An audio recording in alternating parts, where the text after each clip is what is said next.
You're listening to Mr. Allard's Neighborhood. Small town feel with big time ideas. After all, you are entitled to Brad's opinion. Here's your host, Brad Allard. Well, it's just me today, which is fine. I need to do some of these rants to get it off my chest, and Robin's getting tired of me walking around the house mumbling to myself, so here I am to mumble to y'all. How you doing, Josh? So far, so good. How about you? Yeah, it's a great day. And today we are going to be talking about Mr. Trump's interview with Kristen Welker of NBC's Meet the Press, and just some observations I've had. Also, I had in the last week, knowing that I'd be doing this show today, I had some conversations with several people, primarily Republicans, as to what you really think of Mr. Trump, what you think of his policies, and why do you seem to support all this, and to the point where, is this exactly what you voted for and this kind of thing here? I'm going to try to get this thing all set up here. So, do the shares now instead of mumbling through the ads because, they pay for those. They don't need me to mess those up. Anyway, here's that one. There's that one. There's that one. I got a bunch today. There we go. They're all posted. Okay, good. Anyway, before I jump in, let's just talk about the sponsors, because and I want to make very clear that this is my opinion. This is why you're entitled to my opinion. This is not necessarily theirs as much, but I don't think I'm going to say anything that they would find objectionable. They may not agree with my analysis as such, but I'm not going to be throwing hot sports opinions around just to just for the sake of doing so. And so I appreciate their support in having this kind of conversation in the public. And anyway, thank you to Otto over at our place. I was there this morning with the crew, and they're part of the people I was talking to about some of these opinions. I probably talked to, I think, about 8 or 9 Republicans that I know that are Republicans, and a couple of Democrats that I know are Democrats. And so I got hopefully a balanced view as such. But anyway, our place restaurant, food was great, service is great. It's as always, and same with Gina's. It's a great place to go to Gina's. It's, got that great musical background, which I enjoy, and, good pizza, and get yourself a beer and watch the afternoon ball game today. I think the Rangers will be on when I get off the air here. So that kind of thing is always a lot of fun. And, baseball season is a great time to go to Gina's because he has the games on. Also, thank you to our friends over at Old Pro Roofing with John Williams, 817-734-2756. He was talking yesterday at our BNI meeting about the definite need to get your roof inspected, because insurance companies are becoming more and more difficult. If your roof is over 10 years old and it has damage, you may have a harder time getting not just coverage, but getting them to pay if you have hail damage. And we're not out of hail season yet. So give John a call, 817-734-2756. Also, Jeff Kelly over at the Wethington Agency here in town, 817-781-0546. And we'll be talking to him in about 3 or 4 weeks. I think early June is when we're more or less scheduled. And we're going to talk about real estate, what's going on, and how the rates are going and things of that nature. The market's still okay here in the Burleson area, but other parts it's not. And there's a lot of reasons for that, but I'll just wait for Jeff to discuss it. But if you're looking to move in or around this area, give him a holler at 817-781-0546 or Jeff at jeffkellyrealty.com. Also, thank you, Michelle, over at HotWorks, 11 different workouts, infrared system. It's easier on your joints and muscles.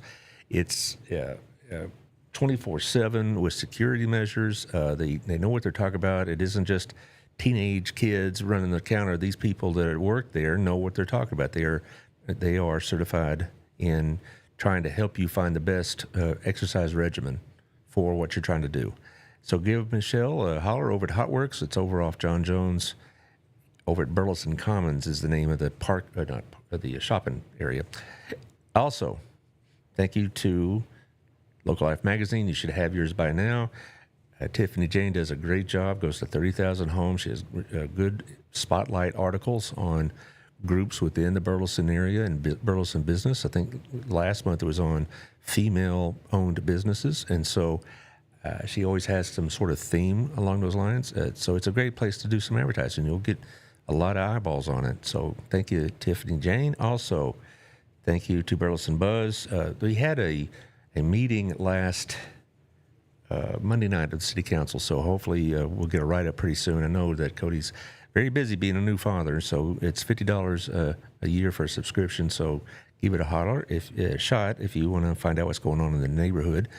Also, my newest sponsor, Al Warner over at Bass Printing and Consulting. He's located at the Hub, right beside Fancy's Dresses, where it used to be City Market and whatnot. So he's here in town, and he could help you with a lot of your promotional needs. And I've used him for my mailers and for my trifold brochures. And I know people within my B&I group, which he's also a part of, have used him for shirts and hats and cups. He printed my business cards. He could do just about anything you need. And I think if you give him a shot, you'll be pretty happy with him, because he's the only printer you'll ever need, as he'll ever say, because he can do it all. So thank you to Bass Printing. And if you want to get a hold of him, the email is alrick, ALRICK, at bassprinting.com, or at 817-616-8761. And a good thing, and this is, I'll talk about community radio, but both John and Al, since they're both sponsors of the show, they're also going to be, as part of their sponsorship package, advertisers on the radio with no extra cost. So I think that's something you hopefully may induce people to become sponsors. I'm always on the look for sponsors. Anyway, Sunday morning, Mr. President Trump had Meet the Press conversation with Kristen Welker. And I will say from the outset, I'll give Mr. Trump credit in this. He is not nearly as hidden as Mr. Biden was. You never saw Joe Biden, in the last couple of years in particular, give these kind of interviews where they were, I don't know, pushback was given. They were aggressive. Ms. Welker was very aggressive. I'm not really so critical about that. That's not really my point. But the point is that in the last couple of years, Joe Biden never gave these kind of sit-down interviews with somebody that was going to push back like Ms. Welker did to Donald Trump. Second of all, almost on a daily basis, the press corps is invited into either the Oval Office or that area just outside of it to converse with the president. Biden never did that. Biden never talked to the reporters on Air Force One. And so I will give Trump credit for him always being available to the media. Now, what he says may or may not be to your liking. It's a totally different deal. But my thesis, if you will, for today is that when I talk to my friends, I ask them, what do you think of Mr. Trump, really? I'm not going to use names, obviously, because if they want their names known, they can put it out on social media themselves. So what do they really think of Mr. Trump and his policies? But why do you continue to support him? And why have you supported him? Second of all, I'm going to have some commentary about the media, because I do honestly believe that the media has been so negligent in covering the issues in the last 2 or 3 years, and it has so poisoned the well, so to speak, for so many people that it really doesn't matter anymore what Mr. Trump says. Most people are going to dismiss it if they hear it at all, or they'll hear it through a distorted lens, through one of these cable outfits or social media. All right. So I'm not really here to tell you either side that you're wrong in what you think about Mr. Trump. What I'm here to say is you may be wrong about what you think about the other side about Mr. Trump. Okay, that's really the point I'm making, is that how you view the other side may be the real problem, not so much how you view Mr. Trump. Because the basis of what's going on here is that you have as divided a nation as I've ever seen, and it seems to be just solidified into rock almost, these two sides, with very little crossover, and that is not good. Okay, so let's talk about some of the videos. The first one got the most airplay, and that is the comment, does Donald Trump feel like he has to uphold the Constitution? And in my view, his answer was long and rambling, but it also was distorted in some ways by national media, because it made all the headlines in the Post and the Times and on the leading news networks. And if you listen to the entire answer, it's not very eloquently put, but he did not say, in effect, I don't know if I have to support the Constitution or not. What he said, in effect, is his lawyers will tell him what his position on this issue will be and that kind of thing. So, Josh, if you'd run the first one, please. So let's Let's talk about this because obviously you've had a back and forth with the Supreme Court. In a 9-0 decision, the Supreme Court directed your administration to facilitate the return. You've talked about this in the past of Kilmar Abrego Garcia from a prison in El Salvador whose deportation your administration called an administrative error.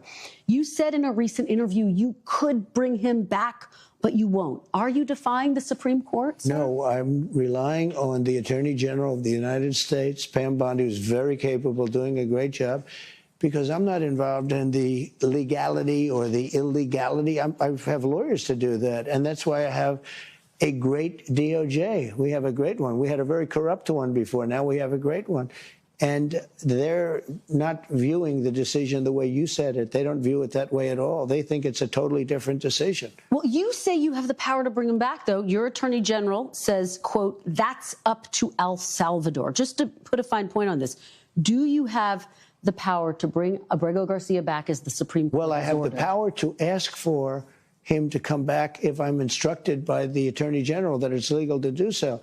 But the decision as to whether or not he should come back will be the head of El Salvador. He's a very capable man. Well, you know, and your attorney general has said the issue is with that word facilitate. Will you seek clarification from the Supreme Court? Do you need to go back to the Supreme Court? We may do that. I was asking about that. We may do that. Your Secretary of State says everyone who's here, citizens and non-citizens, deserve due process. Do you agree, Mr. President? I don't know. I'm not a lawyer. I don't know. Well, the Fifth Amendment says I don't know. It seems it might say that, but if you're talking about that, then we'd have to have 1 million or 2 million or 3 million trials. We have thousands of people that are some murderers and some drug dealers and some of the worst people on earth. Some of the worst, most dangerous people on earth. And I was elected to get them the hell out of here, and the courts are holding me from doing it. But even given those numbers that you're talking about, don't you need to uphold the Constitution of the United States as president? I don't know.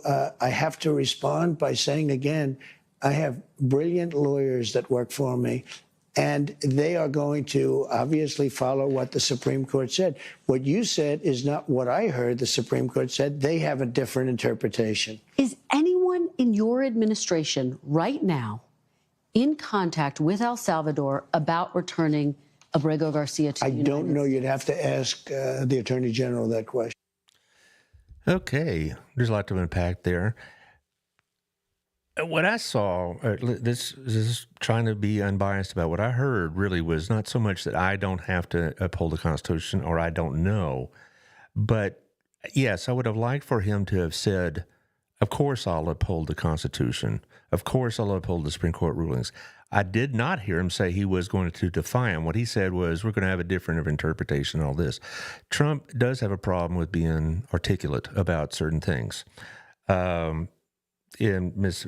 Irma here is saying his answer was completely inappropriate and un-American. The only appropriate answer is, of course, I have to uphold the Constitution, which is, I guess I said the same thing, I hope. Yes, that's the answer I would have preferred. My response is the media took the I don't know and ran with it to say, in effect, I'm going to defy the Constitution. That's not what he said. No, what he said was, I don't know if we have an agreement on what the Constitution says about it. That's what I understand. He said he would uphold the Supreme Court ruling. He just says, I think we don't have a clarification or whatnot. Now, could he be being a bit obtuse about it on purpose? I don't know. You never know. Who wouldn't be the first politician to do that?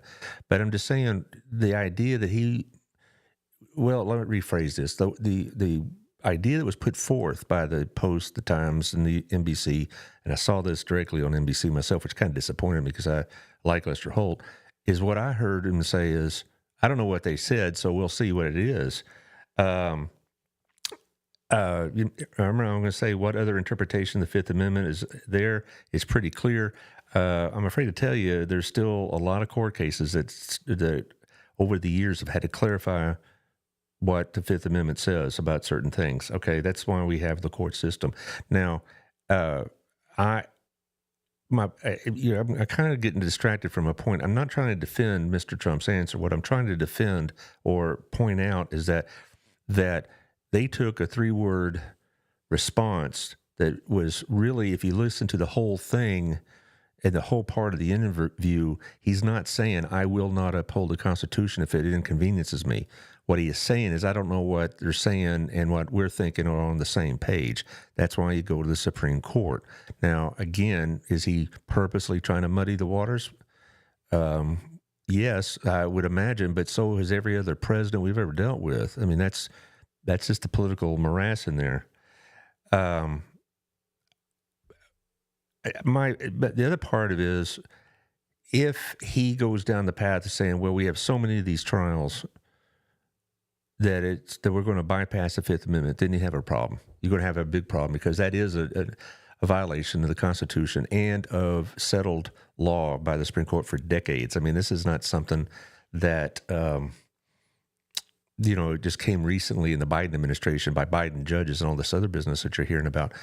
They've had this ruling or this concept in our governance since the late 19th century that due process is an entitlement to all residents. You read the 14th Amendment, and if you want to read it as written, it says that all persons residing in the United States are entitled to due process of law. It doesn't say all citizens.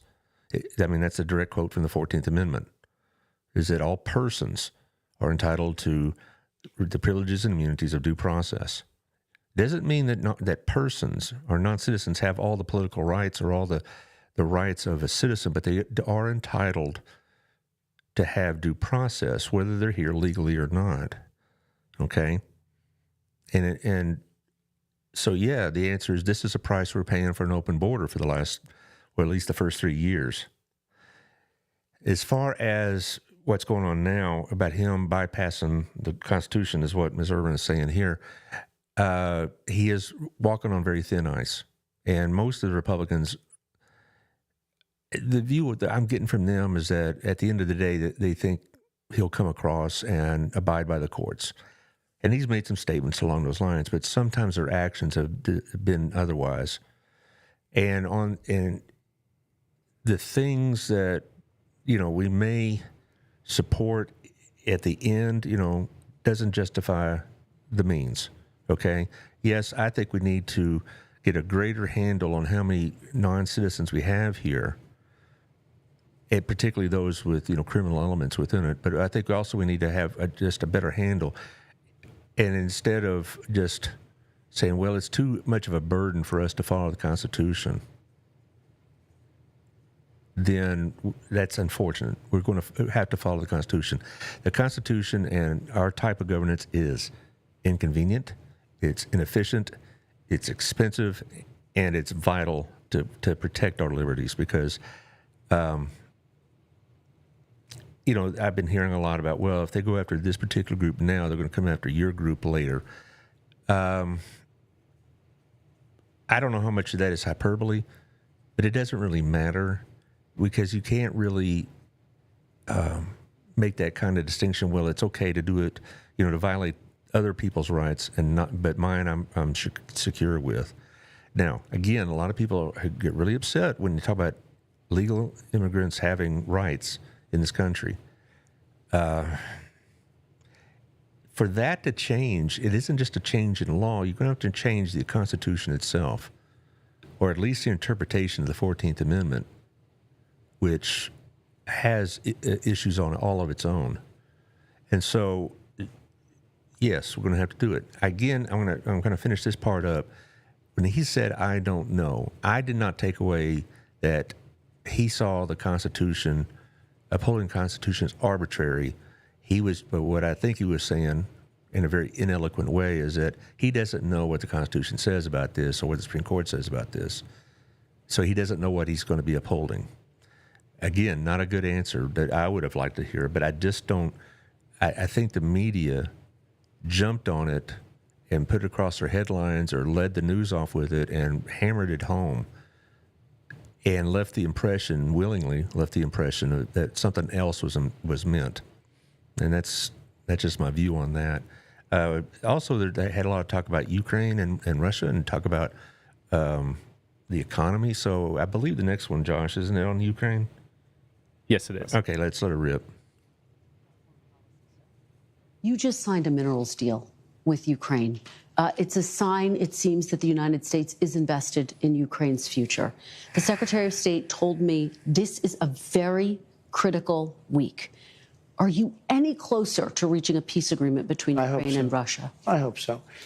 How would you characterize I do believe we're closer with one party and maybe not as close with the other, but we'll have to see. I'd like to not say which one we're closer to, but we did do a deal for the American people that was good. We were able to get rare earth. You know, the Europeans are getting paid back. They have a loan. We didn't. Biden just gave them $350 billion. He has no idea where the money is, what happened. And at least we'll, in one form or another, get our, I don't feel so foolish. And remember this is Biden's war. This was a war that was never going to happen if I were president. This is a horrible, horrible war. And I get to see shots of soldiers through, satellite that are just so terrible. 5,000 soldiers are being, look, 5,000 soldiers a week on average are dying. They're not American soldiers. But I want to solve the problem. They're Russian soldiers and they're Ukrainian soldiers. And if I can save 5,000 souls, I just love doing it. How long do you give both countries before you're going to walk away? Well, there'll be a time when I will say, okay, keep going, keep being stupid. When does that come? Are you close to it? Sometimes I get close to it and then positive things happen, okay? What's the red line for you? At what point do you say, that's it, we're walking away? Well, you'll know. I mean, there'll be a time when I may say that. And if I do, there may be something I can't, maybe it's not possible to do. There's tremendous hatred, just so you understand. Kristen, we're talking tremendous hatred between these two men and between, some of the soldiers, frankly, between the generals. They've been fighting hard for 3 years. I think we have a very good chance of doing it. All right. Anyway, I want to follow up on the previous one because I had a couple of comments while that was running. Mr. Fanning asked, Matt Fanning says, there was a C-17 here in Texas with a flight plan for Libya earlier today. That is the next place they plan to send migrants, sans any sort of due process. Okay, and Irma says, not knowing what the Constitution says when you take an oath to defend it is a huge problem. Irma, you're correct on that. I'm not going to get into the whataboutisms, but, Trump will hardly be the first president to basically interpret the Constitution as he wants. Okay, that's one thing. Second of all, Mr. Fanning, you're right. There is no due process there, and I hope I made that point clear. Is that if this continues and the upper courts continue to rule that the due process is being violated, and Trump tries to work around it, he's dangerously close and not upholding that oath. I'll put it that way, and that there's not going to be any real legitimate way to support that, because think about it this way: 5 years ago, the Republicans are the ones saying the courts have said this, that, and the other what Joe Biden's doing, particularly with school loans or whatever. We must follow the courts, even if Joe was trying to do workarounds and bragged about those workarounds. We can't have we can't be hypocritical about that, okay? If we're going to have the sanctity of the courts, when Biden is president, they must be upheld when Trump is president as well.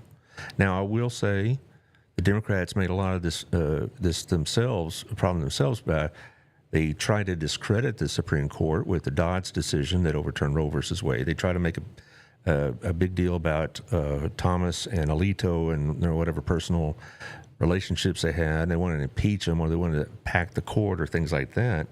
The thing is, so that didn't help the prestige of the court when the Democrats were making all these comments, and Chuck Schumer on the Senate floor is talking about, are these rulings legitimate, and things like that. When it came to the Dodd decision of 2022, again, which the one that overturned Roe versus Wade, and they're talking about questioning the legitimacy of the court.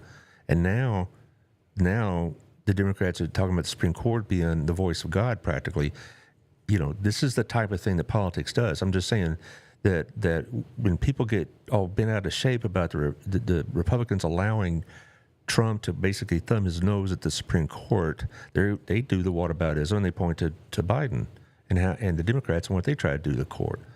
Now, you may say, well, what about it is not a good policy? Well, it doesn't really matter if it's good policy or not. This is what really people think, and this is what they act upon. This is the emotions and the thoughts they're having about all of this.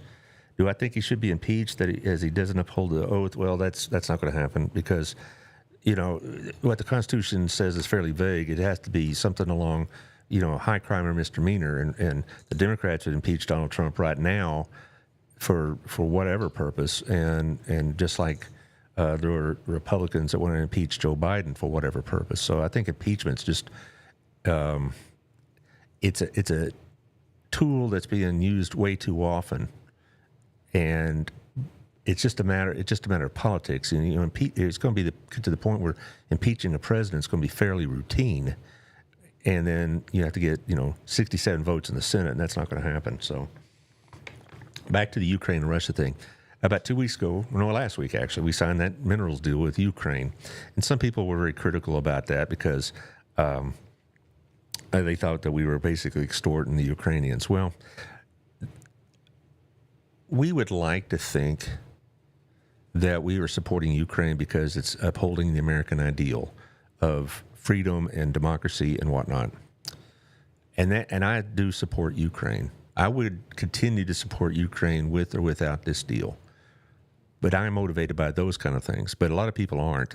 They look at the fact that we're spending billions of dollars and basically it's just coming out of the American taxpayers' budget, and that's it. There's no return flow of income. And Trump is right that, for all the generosity Europeans seem to be showing, it's all on a loan basis. Now, maybe those loans will be forgiven at some future date, but they're not now. And so, yeah, they've given a lot of money, but they're going to get their money back. At least that's the deal as currently standing. Also, the fact is that because China is one of the largest owners, if you will, of rare earth minerals, we may find it harder and harder to get a hold of that. And you talk about rare earth minerals, everybody that's watching this on their phone is beneficiary of rare earth minerals. Every Tesla car or whatever other electrical vehicle you drive needs to have rare earth minerals. So, it really is kind of pointless to be indignant about this because it may be a very mercenary thing, but without those rare earth minerals, a lot of the things that we just now take for granted would be unavailable to us. Okay. As far as Mr. Trump's patience, he's making more anti-Putin statements than lately, but I don't know how much of that is just him rattling off. He does a lot of that, if you might have not noticed yet. So I do support the Ukraine rare earth mineral deal. I understand how it looks kind of mercenary on our part. By the way, on a side note, this is the whole motivation about getting Greenland. And we've been wanting Greenland for 70 years. I mean, I mentioned one time we were talking about this about 3 or 4 months ago that Harry Truman actually put cash on the table for it, and we were politely declined. Now, Trump does make it a lot worse when he implies that we're going to get Greenland one way or the other. Does that include military action? Well, it's all on the table, that kind of stuff. I don't know if Trump realizes it or not, but his loose cannon way of speaking about certain issues rattle people. We're used to having the presidency be so circumspect about what they say that here, Trump's kind of rattling off the top of his head about this, that, or the other. And I don't know if he intends that and he knows what he's saying, or sometimes he just caught in the spur of the moment and he just throws something off the top of his brain pan. I'm not sure. And I think a lot of his people who work for him aren't sure. Also, we're going to talk about the economy. So there's the other one. Well, but let me give you some examples. These are actual examples. So you're saying the prices that are going down, some prices are going up. Tires, strollers, some clothing in the wake of your tariffs. Excuse me, that's peanuts compared to energy. Energy is 60% of the cost. But sir, you campaigned on a promise to bring prices down on day. Well, I don't know. When you say strollers are going up, what kind of a thing? I'm saying that gasoline is going down. Gasoline is thousands of times more important than a stroller someplace. But what do you say to Americans who say they voted for you because they want and they need relief right now? And they're getting it. right now? What about those even mortgage rates? different items I just mortgage mentioned? rates are going down, despite the fact that we have a stubborn Fed. But you said even dolls could cost a couple bucks more. Maybe they might, but you don't need to have, as I said, $35. You can have 2, 3, 4, and save a lot of money. We don't need to feed the beast. All right, there's a couple things to point out about that. One is, if those things were said by Mr. Trump, about you don't need $35 or whatever, were said by a Democrat, there'd be a lot more outrage on the right about that. Because Bernie Sanders, when he was running again for president in 2020, was talking about how we don't need 23 different brands of antiperspirants. Well, is it a factual statement? Well, I only use the one, and so I don't really need 23 to choose from. But it's not really up to him to decide how many choices we have. That's not for him to say. Same thing when AOC gets up there and she wanted to restrict how much red meat we eat. Well, that's not any of her business. Do we need to moderate our diet and all things? Sure. I mean, and she said people don't need to eat hamburgers 3 times a day. Well, and that's a quote. And I said, well, maybe on a technical point, yeah, you don't need to eat hamburgers 3 times a day, but that's not for her to call. Well, same thing with Mr. Trump. You're talking about, we don't need $35, whatever else. That's not for him to say. Okay, now that's a consumer choice, and if I had the wherewithal to buy $35 for my daughter, then okay, that should be my choice, and I should have as much option as the market will allow. That's not a free market statement, and I am a free market. I have still serious reservations about these tariffs. I do know today we signed a deal with the United Kingdom, which is great, but they're not our biggest trade partner by far. I mean, Canada is much bigger. I don't know where UK would end up, but I'd be surprised if it wasn't at least in the bottom part of the top 10 at best, if in the top 10 at all. But it's not nothing, but it's still our biggest trade partners. European Union and Canada and Mexico and China, right? Even Japan has dropped way down the list in terms of our trading partner percentages, and so. I'm much more of a free marketer. Now, I know I've got the arguments about tariffs and all this other business, but I've already addressed that. I addressed that more in the last show I did like this. But I do have concerns about Mr. Trump making those kind of statements like, well, we don't need, this, that, and the other. As far as his statements about gas going down, it must be somewhere else because it's still pretty much the same here. It's come down about a dime or 15 cents maybe in the last 2 weeks, but the idea that it's his policies that are doing it isn't really presidents don't have near the control over gas prices that they imply they do. Same thing with, with the mortgage rates coming down. Yesterday the Fed said they're staying the same, and I've talked to a couple of people that deal with mortgage rates, and they're roughly the same as they've ever been. So there was a great deal of hyperbole in Mr. Trump's last statement. And so there you are. And as far as our economy running on consumerism, it does, but the best way to put it is that we should be able to make choices not dictated to by political necessities or other things. All right. And the European Union isn't ripping us off. What are they doing? They're selling us products at lower prices. Is it hurting American businesses? Not always. It's Trump's view on trade is that it's a zero-sum game. That if we buy $10 worth of British goods, then they should buy $10 of American goods in return. Well, that's not how trade works. That's not how trade works at all. We're not being ripped off if we buy foreign products at a lower price. We're making economic choices as a free market people. And I don't like this idea that for the tariffs to be removed, countries are going to have to buy an equivalent amount of American products. We don't need to have that going on, particularly with developing countries. It is in our best interest to run trade deficits with developing countries. Why? Because we're getting the products they make, which are either mass-produced or very cheap or based on commodities. We're getting them cheaper than what we can do here. And if their level of subsistence, I can't say that word. I'm going to say their living standards rise. That's to our benefit too. You know, we have a vested interest in making sure that our trade partners are economically sound for political stability, for future markets, for support in our diplomatic efforts and things like that. We do not prosper if Mexico suffers. We don't prosper if Southeast Asia or India or others are hammered and hurt. Now, I shouldn't have used India as an example. I have issues with India and China. They are notorious pirates of intellectual properties. They do not respect patents or copyrights whatsoever, and that's a whole nother conversation. All right, but I'm just saying we shouldn't look like Canada's ripping us off by selling us energy at a lower price than what we can produce here. We shouldn't look upon them as ripping us off because they could sell us lumber at a lower price than we could do here. We should make our own economic choices, and if we save money by buying Canadian lumber, maybe our housing costs won't be as high, among other things. So yeah, I'm a free market. Now, I get it. I know that some countries are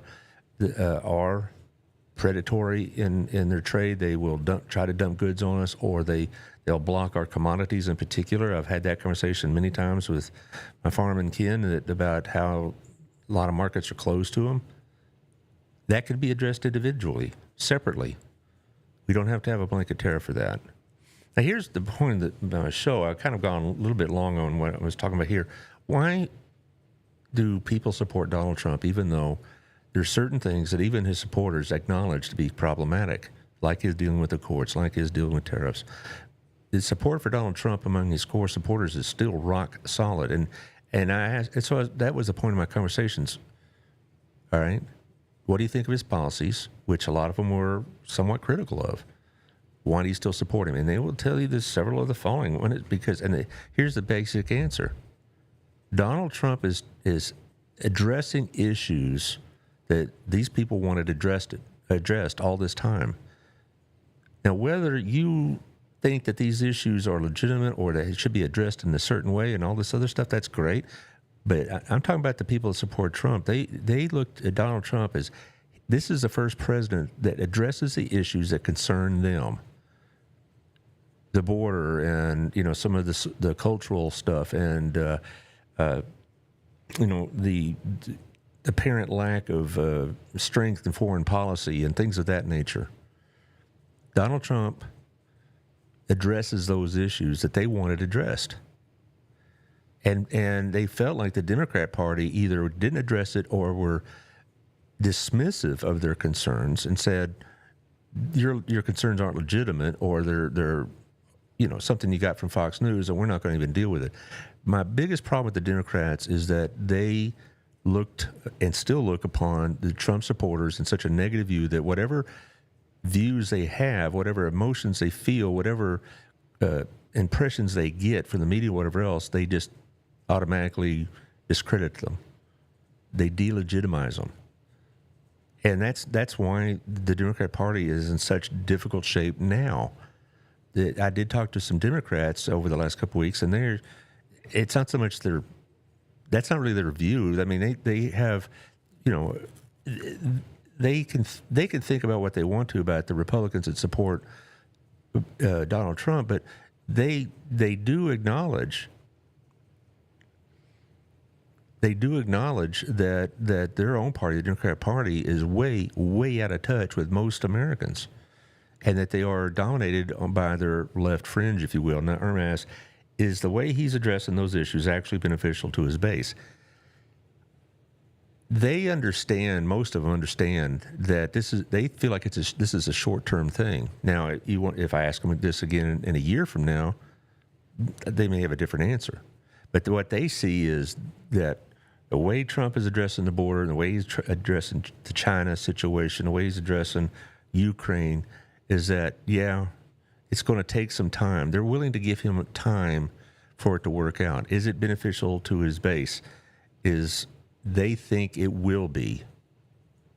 And they're not looking at today. They don't look at the stock market on a daily basis. They say, yeah, I understand that we're in for a short term of inconvenience. But they're looking at a longer picture. Why? Because they believe Trump is addressing those issues. And that's where it goes back to it. They believe Trump is addressing the issues. And whether or not you think Trump is sincere, I'm not even going to get into that. His people certainly think so. A lot of his voters, a lot of people that support him, even with their misgivings, believe that yeah, he's an egomaniac and all this other stuff. But he is speaking to us in a way that the Democrat Party hasn't spoken to us really since Bill Clinton. All right, now, it's just kind of ironic. I have a mixed opinion of Mr. Clinton, but one thing he's not is a left-wing liberal.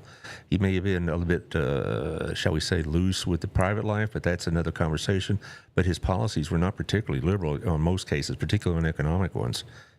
And there's no way in the world he'd be able to get through the Democrat Party now. Same thing, Reagan would have a difficult time with the Republican Party now. But anyway, I'm off the topic, but I'm just saying that the last Democrat president that spoke to the working class people in a way that they did not feel condescended to or ignored was Clinton. They didn't get that from Obama. Obama just said that basically, if you don't understand what I'm saying, I'll have to use smaller words. And the arrogance that just exuded out of Obama was obvious to us, but not to everybody. But to me, I thought he was one of the most arrogant presidents we ever dealt with because he just thought he was so smart. And if you didn't understand him, it's just because you're too stupid for your own good. All right? And as far as Mr. Biden, my problem with Biden, among other things, when it comes to the working classes, he's never been part of it. But he acted like he was, lunch pail Joe and all this other stuff. Hey, I take the train everywhere you're going. Where I go, yeah, you have a whole car to yourself, blocked off by Secret Service. So yeah, sure.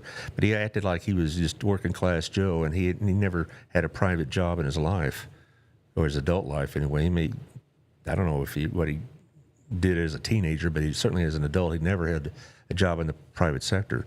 So yeah, so a lot of people look at Trump and say he talks not only my language, but he's talking about something I am concerned about. And he doesn't talk to me like I'm 10 years old and I don't know what's good for me.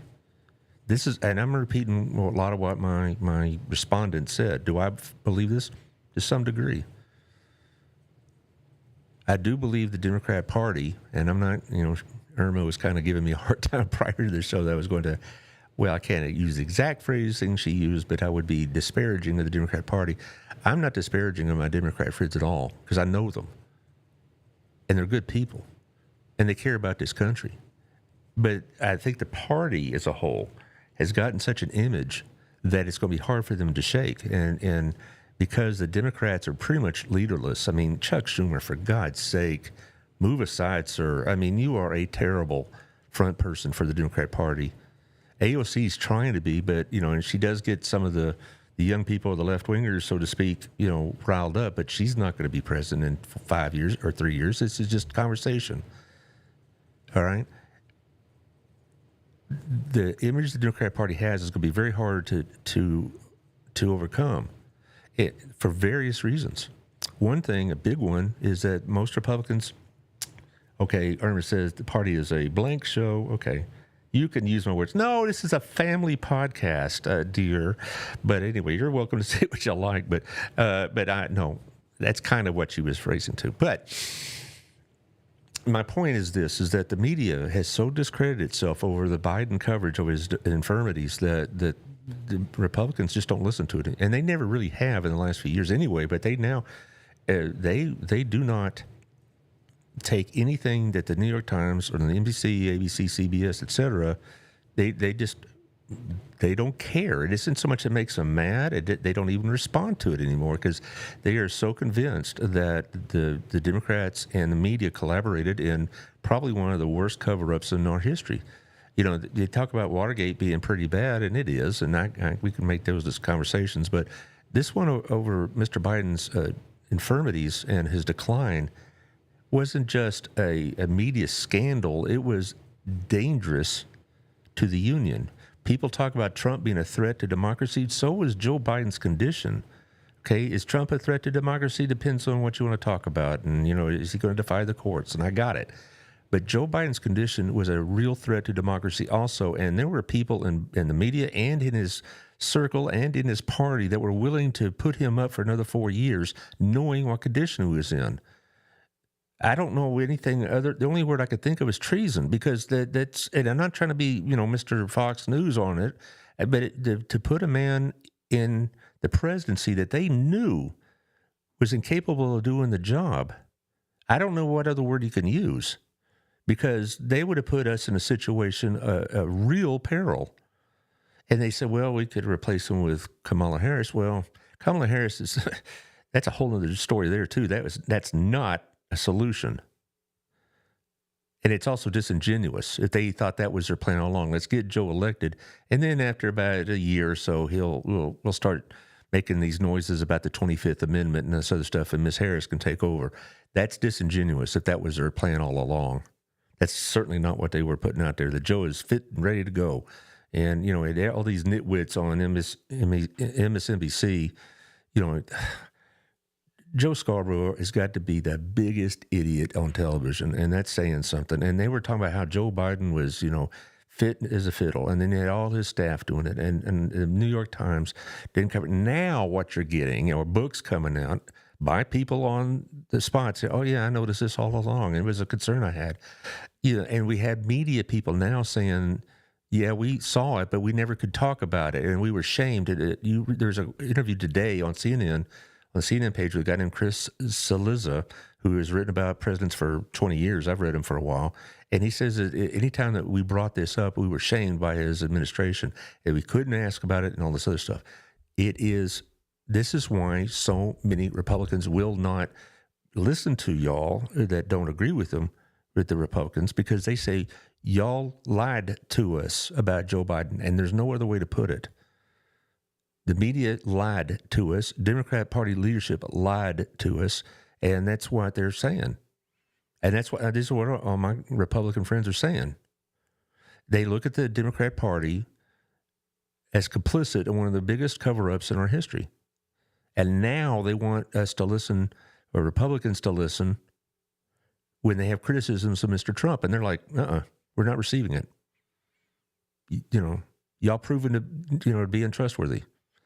They also, a lot of people look at the Democrat Party, rightly or wrongly, or at least the leadership, and I will say they're right on the leadership, as not a party for them. They see it as a party of Hollywood or Silicon Valley. They think of it as the ladies of The View, which Biden is on today. I'm not going to suggest you watch it because I despise that show. Because I think, who in the world, they get these celebrities to be, like Whoopi Goldberg. Whoopi Goldberg she has a GED. Why am I listening to her for her political opinions? I don't know. But the point I'm making also is that they look at it as Hollywood, Silicon Valley, Wall Street, party of extremes on social cultural issues. They look at them as the party of elite colleges. And so a lot of this working class people see what happened yesterday at Columbia University, where they had a pro-Palestinian riot in the library. And they had, that's what they see with the Democrat Party now. They don't see the Democrats pushing back and say, no. That's just part of our party. We are here for you, and we hear what you're saying. The smarter Democrats, and I've read this, several people said, several different representatives of the Democrat Party, whatnot, we need to get back to what we were and quit, floating all these, more radical ideas like having, males play in female sports. That's a non-starter for many Americans, Democrat or Republican. We need to get away from demanding DEI in every aspect of a life.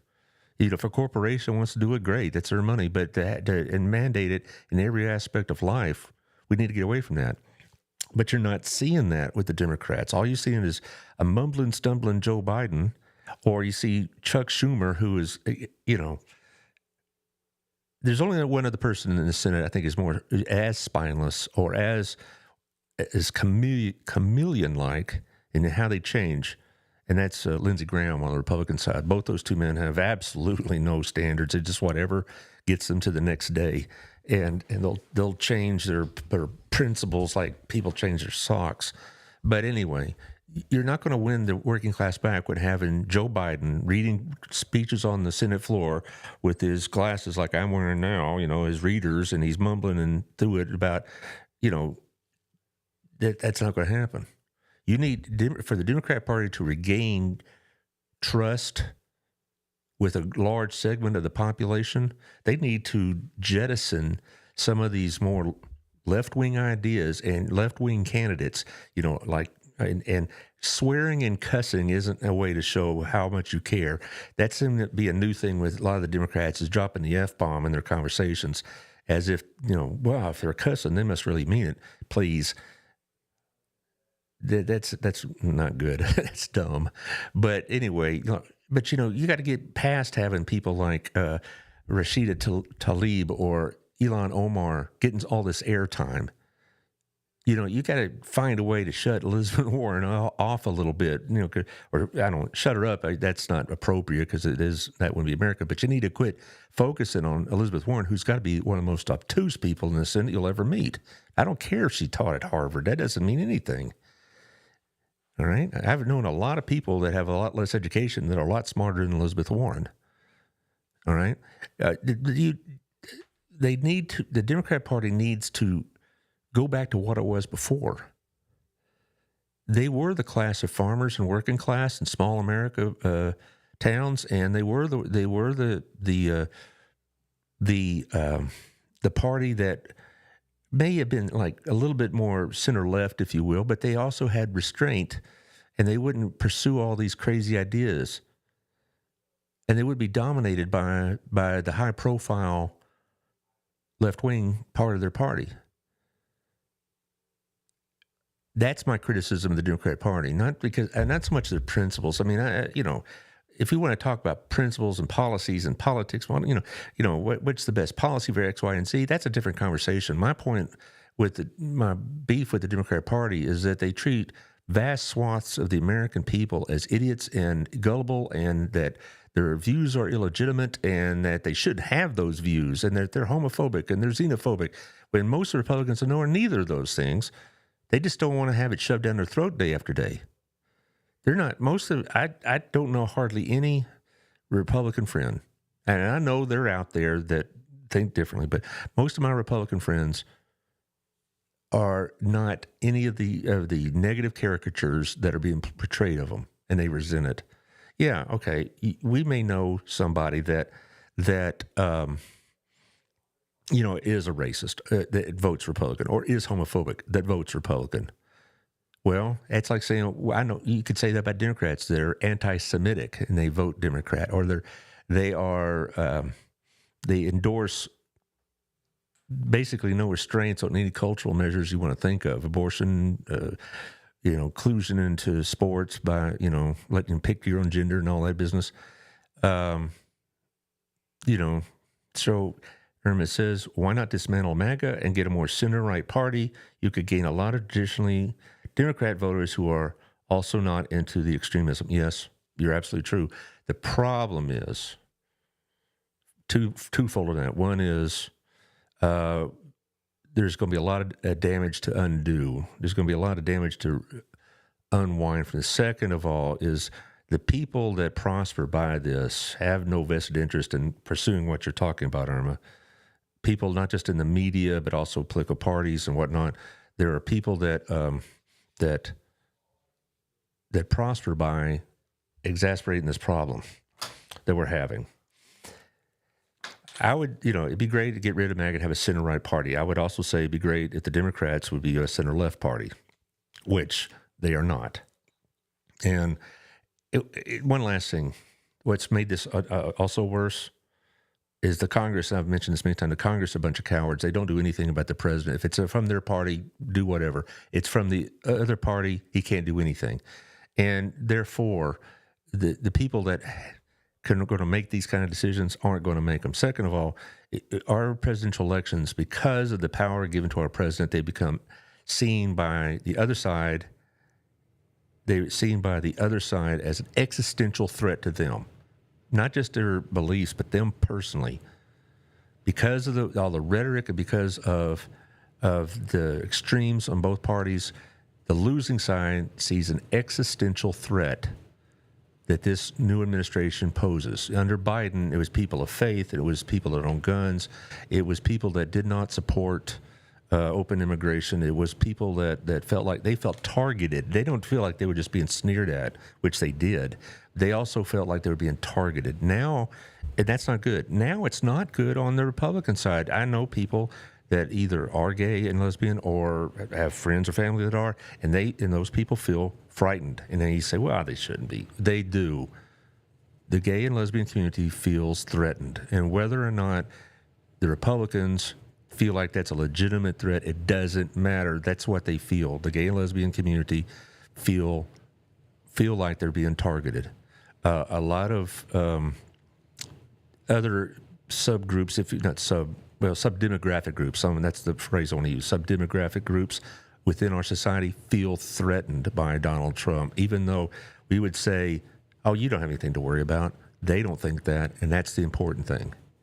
So just like a lot of the Christians felt like they were under attack by the Democrat Party in the last regime, people that are outside the mainstream or have different ideas about cultural issues or lifestyle issues feel threatened. And that has to be legitimately, appropriately, and respectfully addressed.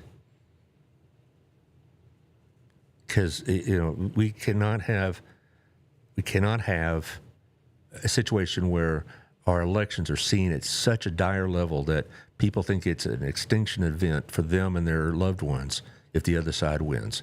Oh, Aaron Nash says, hello from Cleveland. Hey, I like Cleveland. Yeah, I'm glad to get some Cleveland audience. So I'm going to sum this up. All right? I was going to talk more about the state of Texas issues, but I'm going to do that with Greg Cooper on Monday, so we can tune in for that because they've had some real beauties lately. I would say to my Democrat friends,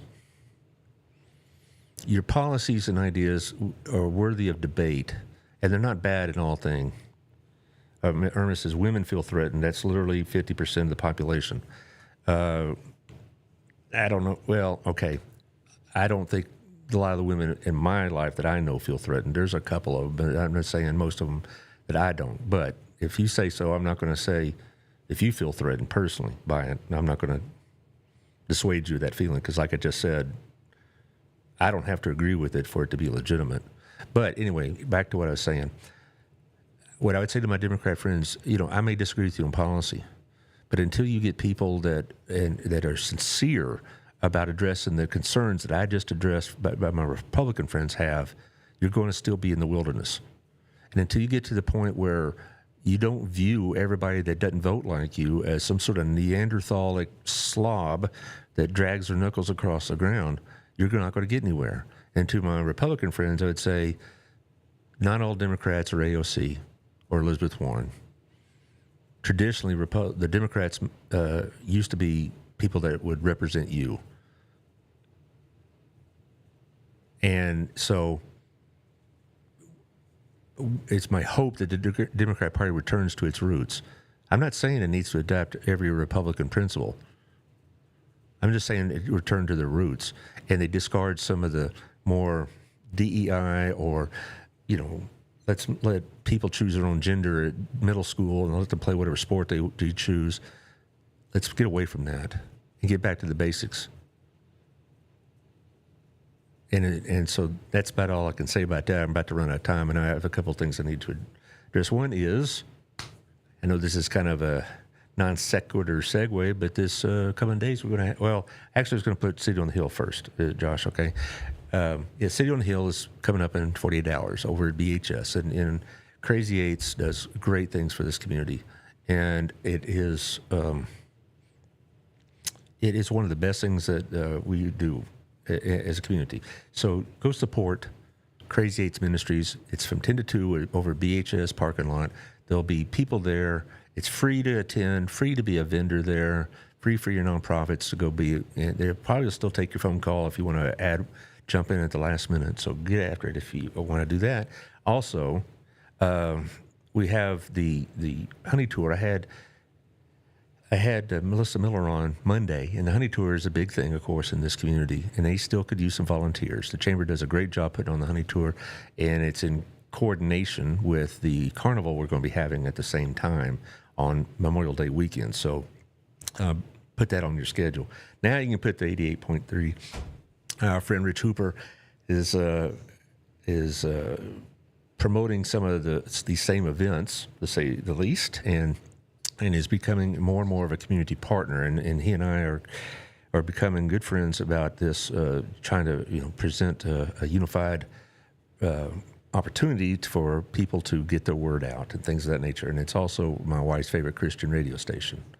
And so 88.3 is a good idea. Today on the community radio, I'll be putting this on today at 6 and at 1 o'clock and tomorrow. And I'm doing some changes with some of the formats of the music. It's still going to be 60 through 80s, but what I did is I went through my entire inventory of music, and I'm going to package them in different ways.